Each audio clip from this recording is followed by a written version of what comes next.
Imagine entering a European city in 1348. The streets are narrow. Timber houses crowd together. Church bells ring again and again. Not for weddings, but for funerals. Carts move quietly through the mud, carrying the dead. Now picture that same city today, filled with hospitals, sanitation systems, and modern medicine. The difference between these two worlds is shaped by one devastating disease, the Black Death. What was the Black Death?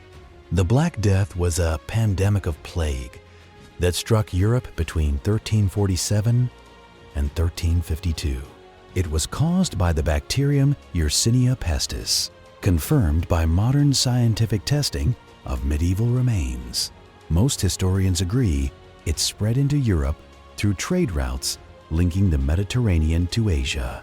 Ships arriving in ports like Sicily in 1347 likely carried infected rats and fleas. Within a few years, the disease spread across nearly all of Europe. It is estimated that 30 to 50% of Europe's population died. No previous epidemic had caused destruction on that scale. How it spread. The most common form was bubonic plague, transmitted through fleas that lived on rats. Medieval cities with grain storage and poor sanitation had large rat populations.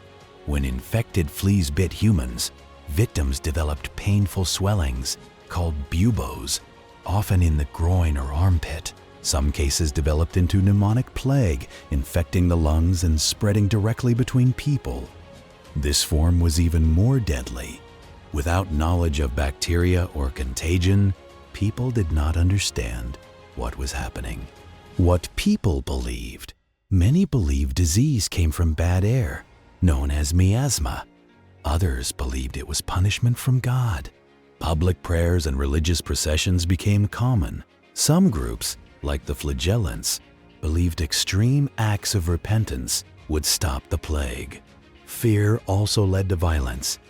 Jewish communities in several regions were falsely accused of poisoning wells and suffered persecution. In times of crisis, societies often search for explanations, even when those explanations are wrong. Inside the medieval city, cities were especially vulnerable. In Florence, possibly half the population died within months. The writer, Giovanni Boccaccio, described deserted houses and overwhelmed burial grounds. In London, mass graves were created to manage the number of deaths. Archaeological evidence shows organized burials, not chaos, but emergency response under pressure. Trade networks, crowded housing, and shared water sources helped the disease move quickly. The same connections that made cities wealthy also made them fragile. Economic effects. With so many people dead, labor became scarce. Before the plague, many peasants worked under strict feudal obligations. Afterward, surviving workers could demand higher wages. In England, laws such as the Statute of Laborers, 1351, tried to prevent wage increases, but enforcement was difficult. In many regions, serfdom weakened over time. Skilled workers gained more bargaining power. The plague did not instantly transform society, but it shifted economic balance in lasting ways. Changes to cities? Some neighborhoods were abandoned, others were rebuilt differently. Italian cities later developed quarantine systems.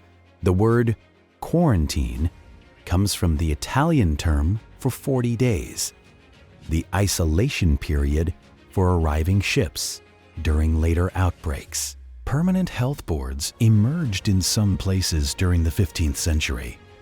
These were early steps toward organized public health systems. Cultural impact. Religion initially became more intense, but the high death rate among clergy also led to questions about authority. Art reflected new themes of mortality. Images of skeletons and reminders of death became common. The plague did not directly cause the Renaissance, but it reshaped wealth distribution. an urban society in ways that influenced later cultural growth. Recurring waves. The Black Death was not a single event. Plague returned in waves for centuries. Major outbreaks occurred into the 1600s, including the Great Plague of London in 1665. By the 18th century, large-scale outbreaks in Western Europe had declined, though plague still exists in some parts of the world today. Long-term impact. The Black Death changed Europe permanently. It reduced population, altered labor systems, reshaped cities, and influenced social structures. In England, economic tension contributed to the Peasants' Revolt of 1381. Different regions experienced different outcomes depending on local political systems. Disease does not create identical change everywhere. It interacts with existing conditions. Final reflection. The Black Death was more than a medical crisis. It was a turning point in urban and social history. It exposed the vulnerability of medieval cities and forced adaptation in governance, economics, and public health. The Europe that emerged after the plague was not the same as the one before it. One invisible bacterium reshaped a continent, and its effects can still be traced in the structure of modern society.